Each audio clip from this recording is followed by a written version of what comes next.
So this has been described as a match made in heaven. And if this was the match made in heaven, then this was the game made in heaven. It's Magnus Carlsen playing with the white pieces here. His opponent, Alireza Firouzja, with black. It's game one of the first set of the final of the Chessable Masters. This is out of this world good, exciting, and you're going to love the finish. So Magnus kicks off here with pawn to g3, a modest start. We've got the clock times on the left. It's rapid chess. They get a bit of time back per move, and it's played online. So Alireza goes d5, taking the centre, principled. We get knight f3, g6, bishop g2, fianchettoing. Magnus sings at the top of his lungs in his best Pavarotti impression as he fianchettos. Alireza does the same, consummate professionals. Now d4 played, knight f6 and c4. So it's a kind of Catalan thing that Magnus is employing, and here c6, castles, castles, knight c3 invites some razor sharp chess, because this pawn has been offered up a lot, and finally Alireza gobbles it up, makes it his dinner. Magnus doesn't even try and take the pawn back, just goes e4 to occupy this entire centre. Look at the squares controlled, but b5 in response, holding on to the pawn for dear life. This is now the battle. So queen e2 played, a5, rook d1, knight bd7, and this thing sharpens up. So Magnus pushes through the centre of the board into the heart of Alireza's position with d5. We get pawn captures. Does Magnus take back? No. He goes pawn to e5. He's now 2 pawns down, and this next sequence is more epic than Fabi's throw. Look at that bad boy. Love when he grows it out. Hikari's even made himself a little nest in there, like a chess bird. What does Alireza do here? b4. I told you it was good, because he is sacrificing an entire knight. Magnus is obliged to capture. We get knight recaptures. What's just happened? Well, Alireza's got 3 pawns for a piece. What a crazy imbalance. So exciting. The knight now finds a home on b5. Why didn't it come to a4? We're not even going to go down those rabbit holes. It's such a complex game. We're going to stick with the main moves here. Just dive off to the back cave when we need to. So bishop d7 pressures the pony. a4 supports it. Now bishop captures. The pawn takes back. e6 on the board. Look at that for a connect 4 from Alireza. He wins the side quest. Knight d4 centralizing. Great move.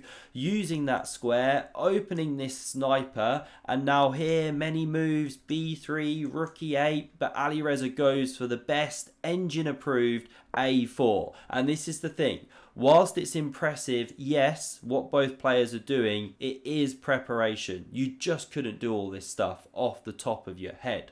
So what does Magnus do here?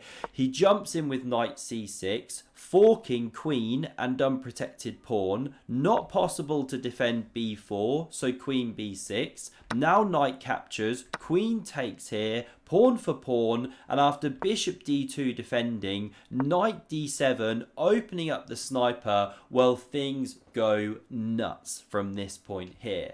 Because after bishop c3 covering, knight c5, sorry, these moves are normal, well, now Magnus goes h4, looking for a counter-attack, knight b3, sorry, here things go nuts. I was a bit ahead of myself. And the main way to play here is with rook a2, because you jump away from the attack, you cover the b pawn and that kind of thing, but you keep an eye on this a pawn, you know, which would be a passed pawn if black captures here and pawn recaptures. But what does Magnus do? He takes on g7. King recaptures. He now has 2 pieces hanging. How on earth do you plan to deal with that one? Well, guess what? It just gets better, because we get queen e5 check, no king g8, or this pawn can start running, threatening to mate, and then f6 would have to come anyway in worse circumstances. Therefore, pawn f6, and now Magnus has a trio of different pieces hanging. What an incredible position. You sometimes don't even know what to say, right? You just have to sit back and go. Chess speaks for itself. Because it truly does here. So Magnus takes on e6. Two pieces hanging. You can take either one. But Alireza picks up this knight, which was threatening to hop dangerously into the centre. Knight and queen, such a brutal attacking force. And now Magnus reveals the point of this entire attack here with the exceptional, pause if you want to find it, swashbuckling move of rook takes on d5. Look at that. And he's threatening this huge invasion. So if you take the rook in the corner here, well, this is deadly and decisive. If the king comes up the board, it actually leads to a checkmate, starting with this scything check. If here, that's mate. If blocks, you start taking. Wherever the king goes, you just rip it open. You know, many different checkmates. If you don't, come to g6 and you take. More attacking ideas. It's just brutal, whatever happens. And coming all the way back here, if you don't step to h6, you go here. Well, now you can take, restore the material, and you can't even recapture, or queen f6 and you're getting mated like this. There's so many recurring problems. The black king is too weak. Brutal stuff. So you can't allow, whoops, this check here. So that's why rook a7, great defensive move, covering that rank. Now Magnus is just in time to save the rook. Material level now, except Magnus a pawn down, but with an attack. Rook e7 hits the queen. Rook d7 pins that rook. So this one supports, and we start seeing this liquidation. Magnus trying to get to the king, removing the defenders. It slides up the board to h6. Bishop d5, that one foraying into the heart of the enemy position, looking for this excursion checkmate on h7 here with the queen. So how does Alireza react? Well, with precision. He checks, king g2, and now look at the accuracy at this point. Can we just shout out the players for their 99+% accuracy in a position that has been this sharp the whole way through? Okay, let's do the procedure. Block. This is first what I do. Kramnik beside himself at what's going on here, live on the board. So knight d2 played, excellent move, only move to keep fighting, because now if you go for this mate over here, well, you are actually the one getting mated like this. Like I said, epic attacking force. So no bishop g8 played. Instead, queen a7, covering this important point here.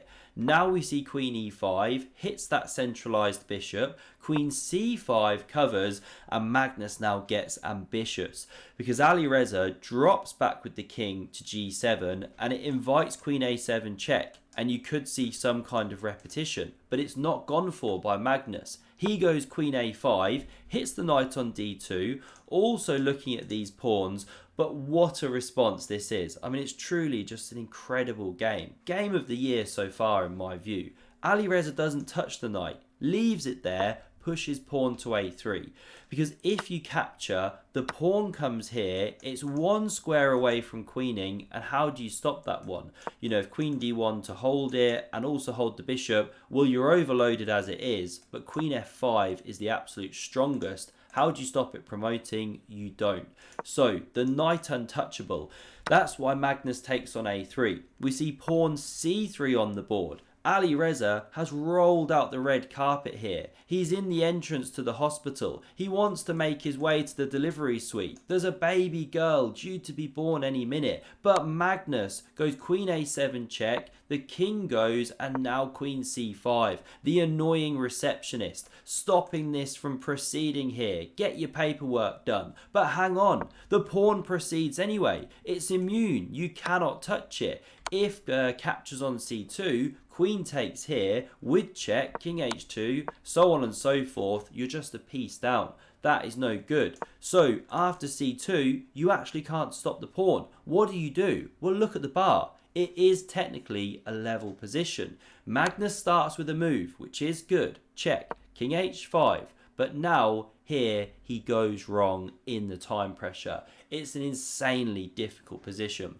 But if you want to pause, try and figure out the way forward here. How are your defensive skills? So much more difficult than attacking skills, right? Well, please do so. Now, the move to play. Very well done if you found this. This is insane. G4 check. That is good because you draw the king out. So if it captures the pawn, here's the point. You've dragged it to the 4th rank where you can check, king goes, then you pick up the knight and you cover the queening square. That is the key. So even though that one might drop soon, doesn't matter, you know, it's a level endgame.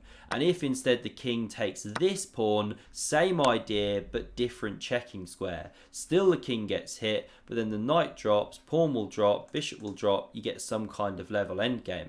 That was the way to go. But queen f7 played by Carlsen, targeting h7, but he's overlooked the tiny, simple pawn move. h6 played, and the king is completely safe here.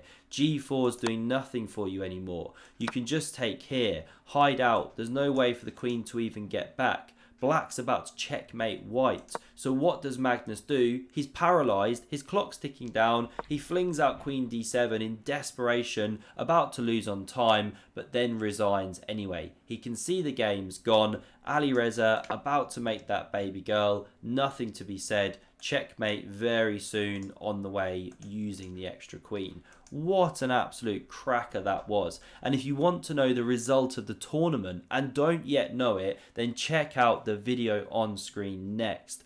Do subscribe, never miss a future one, and thanks a lot for watching. Cheers.